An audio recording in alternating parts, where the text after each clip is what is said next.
الحمد لله الحمد لله الذي خلق الإنسان في أحسن تقويم. أشهد أن لا إله إلا الله وحده لا شريك له، وأشهد أن سيدنا وحبيبنا محمدا عبده ورسوله الكريم. اللهم صل وسلم وبارك على سيدنا محمد وعلى آله وأصحابه أجمعين. أما بعد، فيا أيها المسلمون اتقوا الله حق تقاته ولا تموتن إلا وأنتم مسلمون. وقال الله تعالى في القرآن الكريم: أعوذ بالله من الشيطان الرجيم.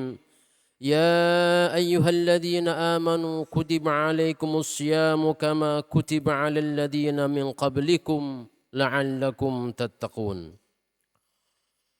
Ma'asyiral muslimin rahimakumullah. Mengawali khutbah ini, saya mengajak kepada hadirin sekalian dan juga diri saya pribadi, mari senantiasa kita berusaha meningkatkan takwa kita kepada Allah dengan melaksanakan perintah-perintahnya dan menjauhi larangan-larangannya. Takwa itulah yang menjadi bekal terbaik bagi kita, baik dalam menjalani kehidupan di dunia ini maupun kelak ketika kita menghadap kepada Allah Subhanahu wa taala. Ma'asyiral muslimin rahimakumullah. Hari ini kita sudah berada di penghujung bulan Sya'ban. Ini adalah Jumat terakhir bulan Sya'ban dan beberapa hari ke depan kita akan memasuki bulan Ramadan. Pertanyaannya, bagaimana perasaan kita ketika kita akan menghadapi bulan Ramadan? Mungkin ada yang merasa biasa-biasa saja. Bukankah Ramadan sudah pernah kita alami sebelumnya?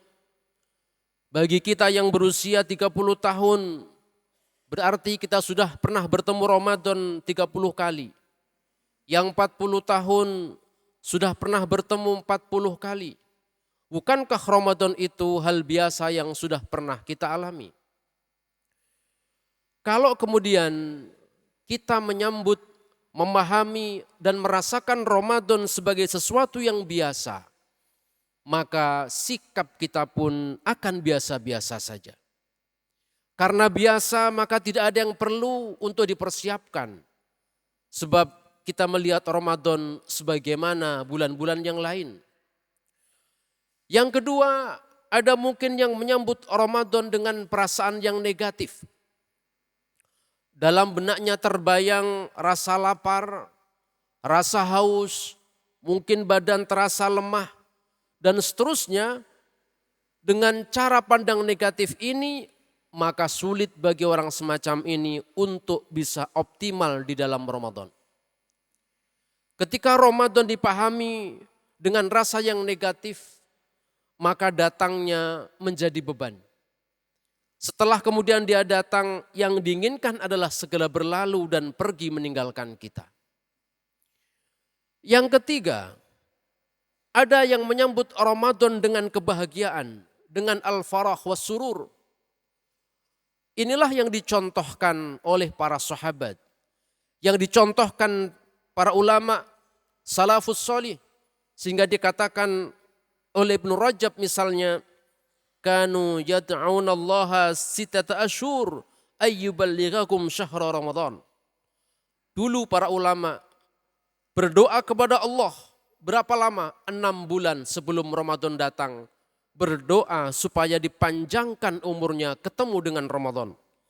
Tsumma yad'unallaha sittata asyhur ayataqabbalahu minhum.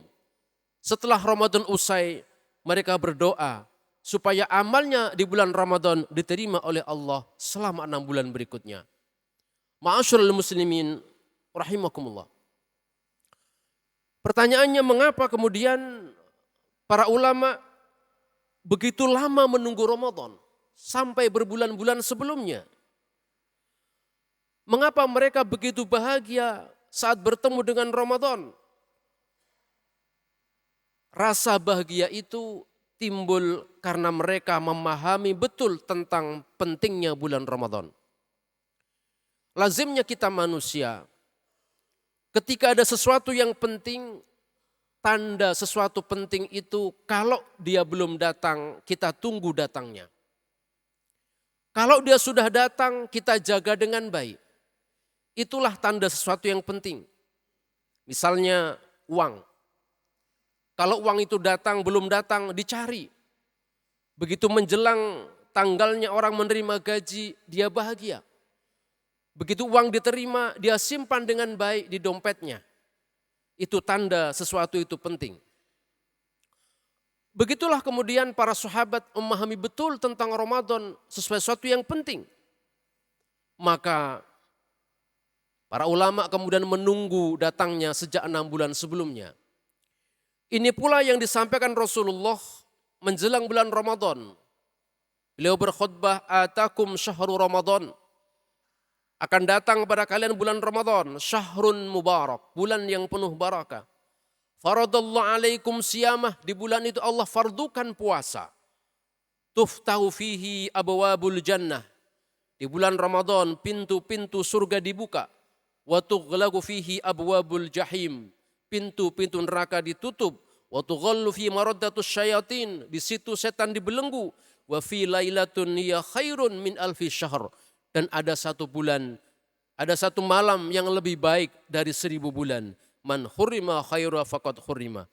Barang siapa yang kemudian terhalang mendapat kebaikan Ramadan, maka orang itu terhalang untuk mendapatkan kebaikan seluruhnya.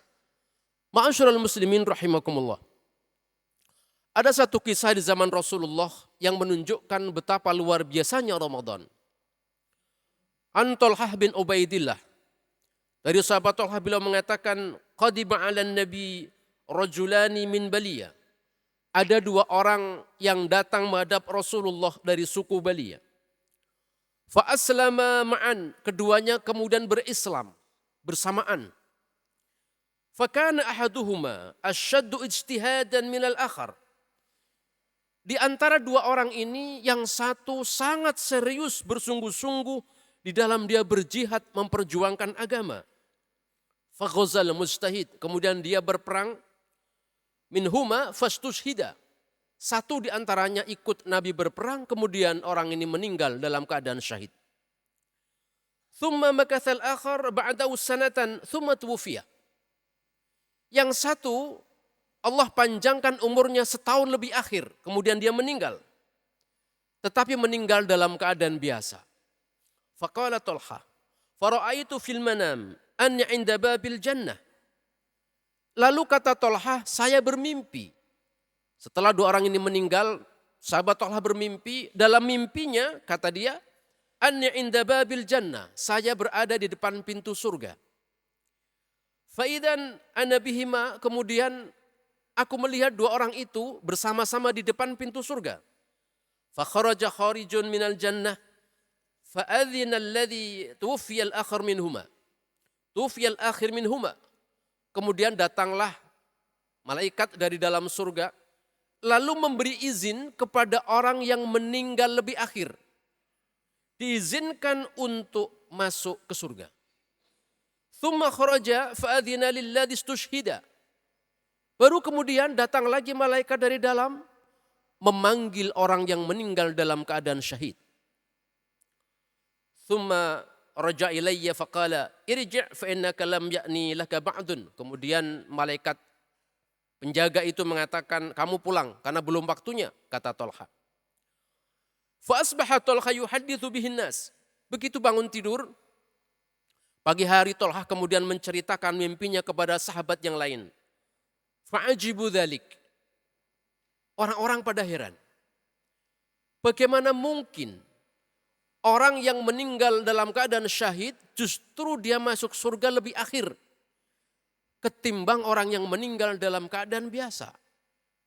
Fabalagha dzalikan nabi, lalu kemudian cerita mereka, ketakjuban mereka sampailah pada Nabi.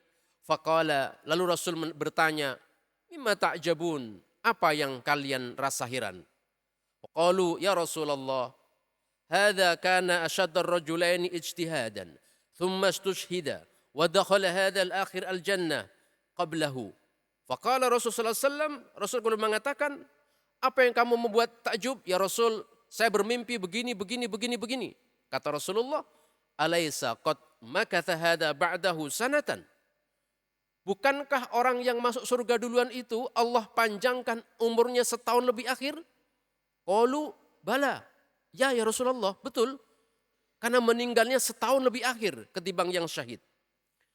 Qala wa adraka Ramadan. Bukankah dia ketemu satu Ramadan? Fasamahu, kemudian dia puasa. Wa shalla wa kada wa kada. Lalu dia salat, beramal ini dan itu. Qalu bala ya Rasulullah. Betul ya Rasulullah. Dia mendapati satu Ramadan, berpuasa, sholat, beramal lain-lain. Qala, maka Nabi mengatakan, fama bainahuma ab'adu mimma bainas sama wal ard. Maka kata Rasulullah, jarak kebaikan pahala antara keduanya itu berbeda jauh seperti perbedaan langit dan bumi. Ma'asyiral muslimin rahimakumullah. Mari kita lihat, hari ini ada di antara saudara-saudara kita, tetangga kita yang sudah dipanggil oleh Allah mendahului. Mereka tidak mendapatkan karunia bertemu dengan bulan Ramadan. Semoga kita di hari ini yang hadir pada kesempatan kali ini, Allah panjangkan umurnya untuk ketemu dengan bulan Ramadan. Itu yang kita doakan sejak bulan Rajab. Allahumma barik lana fi Rajaba wa Sya'bana wa ballighna Ramadana. Ya Allah, berkahi kami di bulan Rajab. Berkahi kami di bulan Sya'ban dan pertemukan kami dengan bulan Ramadan. Ma'asyiral muslimin rahimakumullah. Atas dasar ini maka wajar jika para ulama demikian menantikan bulan Ramadan. Inilah yang harus kita contoh. Kenapa kemudian rasa bahagia itu, keinginan menunggu dan ketemu Ramadan itu menjadi penting. Sebab itu menjadi tanda orang itu mendapatkan kebaikan. Kata Rasulullah, man fariha bidukhuli Ramadan. Barang siapa yang bahagia dengan datangnya bulan Ramadan, harramallahu jasatahu 'alan niran. Allah mengharamkan jasadnya ke neraka. Kenapa? Bukan soal semata-mata bahagia. Tetapi orang yang bahagia itu maknanya dia akan sanggup beramal dengan maksimal di bulan Ramadan. Maknanya dia memahami tentang pentingnya bulan Ramadan. Maknanya bahwa dia akan sanggup untuk mengisi Ramadan secara maksimal. Kita lihat misalnya ada orang yang suka naik gunung, mengambil resiko, bersusah-susah. Kenapa mereka mau? Karena hatinya bahagia. Maka kebahagiaan membuat orang sanggup untuk mengisi, melakukan sesuatu bahkan mungkin yang dirasa berat bagi orang lain. Ma'asyiral muslimin. Sebab itu mari kita sambut Ramadan yang akan datang, beberapa hari yang akan tiba dengan rasa penuh kegembiraan dan kebahagiaan. Seperti tertulis di banyak spanduk, marhaban ya Ramadan. Selamat datang wahai bulan Ramadan. Marhaban maknanya rahaba, hati kita lapang, hati kita bahagia. Hati kita penuh dengan kegembiraan ketika menyambut bulan Ramadan. Tandanya apa? Di antara tanda orang bahagia menyambut Ramadan adalah dia bersiap dengan sungguh-sungguh. Tidak mungkin orang menyambut sesuatu yang sangat penting tanpa persiapan. Kita coba lihat dalam kehidupan sehari-hari. Ketika kita akan menerima tamu, tentu kita bersiap. Mungkin kita bersihkan rumah, kita tata ruangannya dan seterusnya. Persiapan ini akan sebanding dengan siapa tamu yang datang. Kalau yang datang teman, tetangga, mungkin cukup kita persiapkan ala kadarnya. Tetapi kalau yang datang itu mungkin misalnya Pak Camat, Bupati, Gubernur, atau siapapun yang dianggap istimewa, tentu persiapannya akan jauh lebih serius. Sejauh mana kita serius bersiap, sejauh itu pula kita akan maksimal di dalam melaksanakan kegiatan yang akan kita lakukan. Sebab itu, ma'asyiral muslimin, mari kita siapkan dengan baik Ramadan yang akan datang. Pertanyaannya, apa persiapannya? Kalau di bulan Sya'ban, Rasul mencontohkan begitu banyak berpuasa. Tentu tinggal beberapa hari lagi. Apa yang bisa kita lakukan selain itu? Membiasakan dan meningkatkan amal-amal kebaikan. Kita mulai tingkatkan tilawah Qur'annya, kita perbaiki tingkatkan sholatnya, kita perbanyak zikir kita, sedekah kita, dan amal-amal kebaikan yang lainnya. Sehingga begitu kita masuk Ramadan, kita sudah terbiasa dan sudah siap. Yang lebih penting lagi tentunya adalah bersiap untuk membersihkan diri. Dari apa? Dari dosa. Karena salah satu sebab yang membuat kita terhalang untuk beramal kebaikan ketika terbelenggu dengan dosa. Ada seorang sahabat, seorang santri yang datang kepada Syekh Hasan Al-Basri. Dia bertanya, ya Syekh, saya itu mau qiyamul lail. Berupaya terus, tapi selalu gagal. Apa kata beliau? Qayyadatka khotoyak. Kamu terikat oleh kesalahan-kesalahan yang kamu lakukan. Maka dosa yang kita lakukan kalau tidak dibersihkan akan menjadi sebab kita tidak akan mampu optimal di bulan Ramadan. Kita akan menjadi malas, kita akan menjadi berat untuk beramal. Sebab itu mari di bulan Sya'ban ini kita perbanyak istighfar kepada Allah. Kita berbanyak bertaubat kepada Allah, dan kalau ada dosa yang terkait dengan sesama manusia, maka mari kita selesaikan, kita minta halalnya, kita silaturahim, supaya kemudian dosa kita bersih, baik dosa kepada Allah maupun dosa kepada sesama. Insya Allah dengan persiapan yang baik, dengan hati yang gembira, dengan memahami pentingnya Ramadan, kita akan bisa melaksanakan Ramadan, mengisi Ramadan dengan maksimal, dan semoga Ramadan kita ini menjadi Ramadan terbaik di dalam pengalaman hidup yang pernah kita alami. Barakallahu li wa lakum fil Qur'anil azim. ونفعني وإياكم بما فيه من الآية والذكر الحكيم وتقبل مني ومنكم تلاوته إنه هو الغفور الرحيم وقل رب اغفر وارحم وأنت خير الراحمين.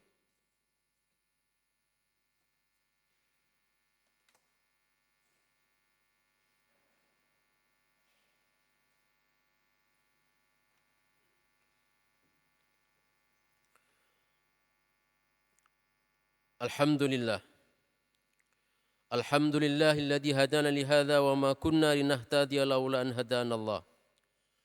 أشهد أن لا إله إلا الله وحده لا شريك له وأشهد أن محمدا عبده ورسوله لا نبي بعده.